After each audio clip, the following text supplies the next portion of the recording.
Hello, bonjour. Aujourd'hui, on va parler de Meghan Markle et le prince Harry. Et une des abonnés a posé une question assez intéressante, une question sur la vidéo de Meghan Markle, pourquoi ils veulent que les gens pensent qu'elle n'a pas de style propre à elle. Donc, il s'agit de la question de Chantal MF4921 qui dit ceci. Que pouvons-nous faire pour que les journalistes n'aient plus autant de pouvoir de détruire et d'influencer les opinions?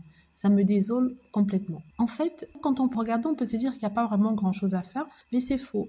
En allant sur les réseaux sociaux, en dénonçant, en écrivant des mots, en disant qu'il faut que ça s'arrête, c'est comme ça que les gens prennent de plus en plus conscience. Et c'est en faisant ce que je fais, par exemple, en ne mettant pas la tête dans le sable, en sortant tout ce qui est dit sur Meghan, mais en apportant des preuves au contraire que les gens sont éclairés, que les gens se rendent compte qu'il y a une certaine manipulation. Donc cette presse-là a beaucoup de pouvoir parce que les gouvernements n'ont pas la force de les empêcher de faire tout ce qu'ils font. Parce que récemment, parce qu'on les fait chanter. Il y a d'ailleurs un journaliste qui expliquait récemment que la presse tabloïde a autant de pouvoir parce qu'elle connaît des choses sur la plupart des gouvernants et des ministres en Angleterre. Donc si ça venait à sortir, ça briserait leur carrière. C'est pour ça qu'ils préfèrent négocier, ils préfèrent ne rien faire que d'avoir à se braquer contre cette presse. Donc vous avez vu que le prince Harry, quand il a osé porter plainte contre Rupert Murdoch, on s'est abattu sur lui, on a créé tout un scandale autour de rien du tout, afin de changer l'opinion des gens, on le harcèle depuis.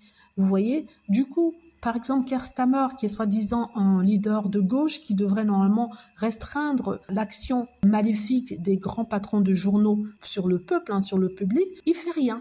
Parce qu'il a peur, parce qu'il sait qu'il a sûrement fait des choses dont la presse est au courant, et si ça sortait, il serait dans la merde. Voilà. Et du coup, il ne fait rien. Tout le monde s'attendait à ce que les choses changent, qu'il puisse légiférer. Non, pas du tout. Il va laisser les choses telles quelles parce qu'il a peur qu'on sorte quelque chose sur lui. Donc, c'est pour ça que quand vous voyez qu'on attaque, par exemple, le prince Harry, personne ne dit rien. C'est pas que le prince Harry qu'on attaque, Il y a des pauvres personnes qu'on attaque qui ne peuvent pas se défendre parce qu'ils n'ont pas les moyens financiers de le faire. Hugh Grant, par exemple, a dû négocier, n'est-ce pas, avec Rupert Murdoch, car il ne pouvait plus continuer le paiement de ses avocats. Ça devenait presque 10 millions de dollars. Imaginez si lui n'arrive pas financièrement à s'en sortir face à cette presse tout aussi puissante, imaginez ce que des pauvres gars comme nous et vous peuvent faire. Donc voilà, c'est pour ça qu'il est très important que le peuple soit conscient. Tout passe par la conscience, quand je dis le peuple, je parle du public, par la conscience. Si on explique aux gens le mal que font les journaux, peut-être qu'ils comprendront avec des preuves.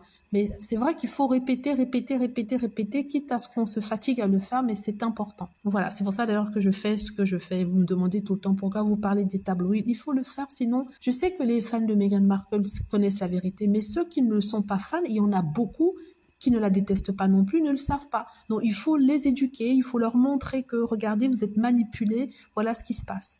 Voilà.